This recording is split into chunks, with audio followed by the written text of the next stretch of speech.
National food security पर मेरा cut motion है और बड़ी बदकिस्मती है कि पाकिस्तान में एग्रीकल्चर ज़बोहाली का शिकार है। जो एग्रीकल्चर ग्रोथ पाकिस्तान तहरीक इंसाफ और इमरान खान साहब की हुकूमत में 4.4% पर गई थी, बदकिस्मती से पीडीएम की हुकूमत में वो सिर्फ 0.56% पर आ गई है। तो ये सबूत है कि मौजूदा हुकूमत की कोई एग्रीकल्चर पॉलिसी नहीं है, कोई नेशनल फूड सिक्योरिटी के लिए उनका कोई मास्टर प्लान नहीं है।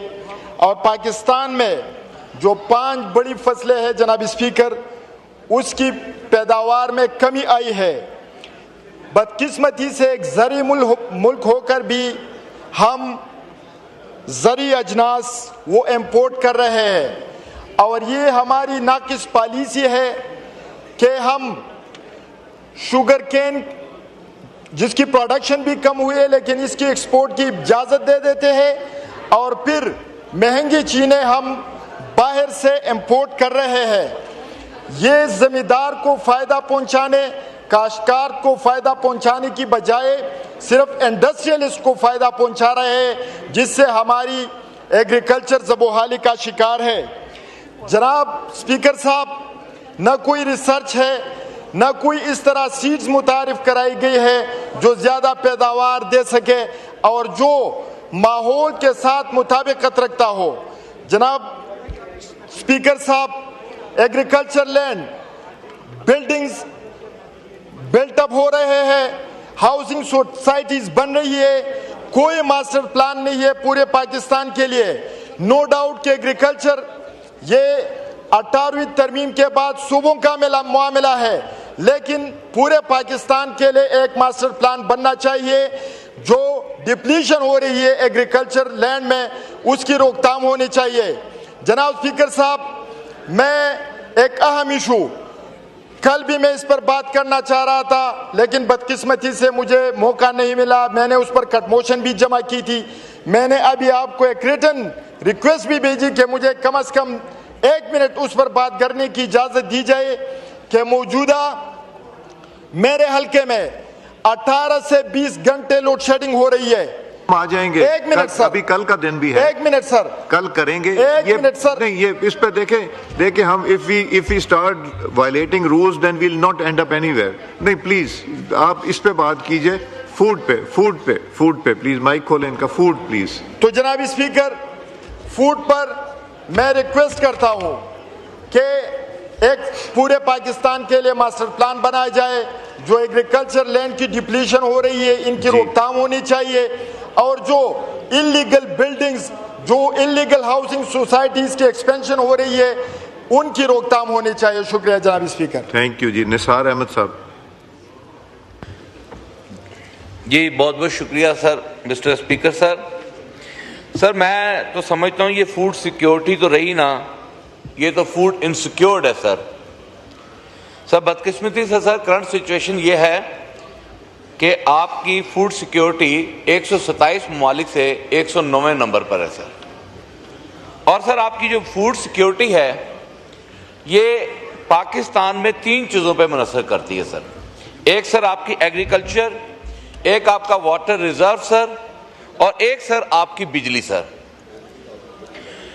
एग्रीकल्चर पे तो मैं समझता हूं कि हमारे हाउस का सेंस जो है, पाकिस्तान पीपल पार्टी ने भी स्पीचेस की हैं, यहाँ से अपोजिशन ने भी स्पीचेस की हैं। जो हमारी एग्रीकल्चर का हाल हो चुका है, मेरा ख्याल है उस पर मजीद बात करना मैं फजूल समझता हूं। सर कल यहाँ पर अपना मिनिस्टर साहब थे एनर्जी के, उन्होंने एक चाइनीज फिलोसफर की कहावत देकर अपोजिशन को मुखातिब करके सर उन्होंने एक कहावत सुनाई। मैंने थोड़ा सा गौर किया, मैंने कहा इस कहावत को चाइनीज, क्योंकि वो HSN के पढ़े हुए, उन्होंने फिर चाइनीज की मिसाल देनी थी, लेकिन हमारे पंजाबी में सर कहते हैं कि खूह दा डड्डू खूच, और सिंधी में कहते हैं खूज और डेडर खूह में। ये कोई बड़ी बात नहीं थी। टाट स्कूल से पढ़े होते, यहां से पढ़े होते शायद।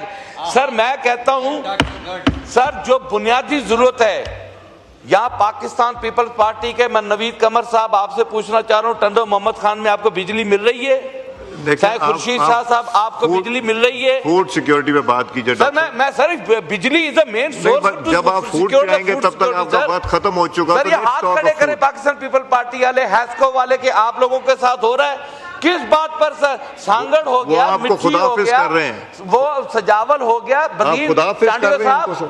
चांडियो साहब हथ कणो बिजली अच्छे पी ये न करे सब हथगणी बिठा है यार। अच्छा सर जी। ये आलम है जी। ये आलम है आपके हैस्को का, आपके सैपको का, के इलेक्ट्रिक वाले। लेकिन कल आप लोगों की जो खामोशी थी मुझे उस पर अफसोस हो रहा था, मुझे अफसोस हो रहा था। आप लोग कल आपकी खामोशी सिंध की अवाम के लिए जहर कातिल साबित हुई है। आपको कल खामोश नहीं रहना चाहिए था। सर मैं समझता हूं सर जो ड्रेनेज ऑफ वाटर है सर ये हमारा मेन सोर्स है सर इरिगेशन का, जिसे हमने रिजर्व करना है। सर साउथ वेस्ट आपका सिंध, सर सिंध में सर हमारे पास जैसे ड्रेन कहते हैं, सिंध में हम उसे डंड कहते हैं सर, हमारे पास डंड मौजूद है।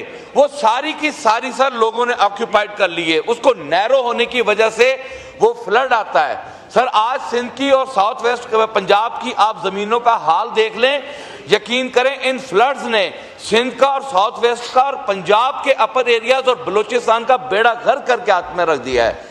क्या स्ट्रैटेजी बनी है कि जो हम पानी को रिजर्व करें और उस पानी को जो है रिजर्व करके हम जो है उसका इस्तेमाल करें अपने इरिगेशन सिस्टम में। सर कोई ऐसा पैमाना नहीं है कि आपके सर फूड को सिक्योर किया जाए। सर मैं समझता हूं सर कल आपकी खामोशी जनाब, यकीन करें मास वाइज के मैं कुछ नहीं कहूंगा कि आप लोगों ने कल फैसिलिटेट किया है फॉर्म 47 की हुकूमत को, जिसका इल्जाम नहीं, ये बराह रास्त यकीन करें सिंध की अवाम आपसे सवाल करेगी कि आप क्यों खामोश रहे। थैंक यू माइक खोलें। बस सर आखिरी बात सर, बस सर मैं ज्यादा बात नहीं करना चाह रहा।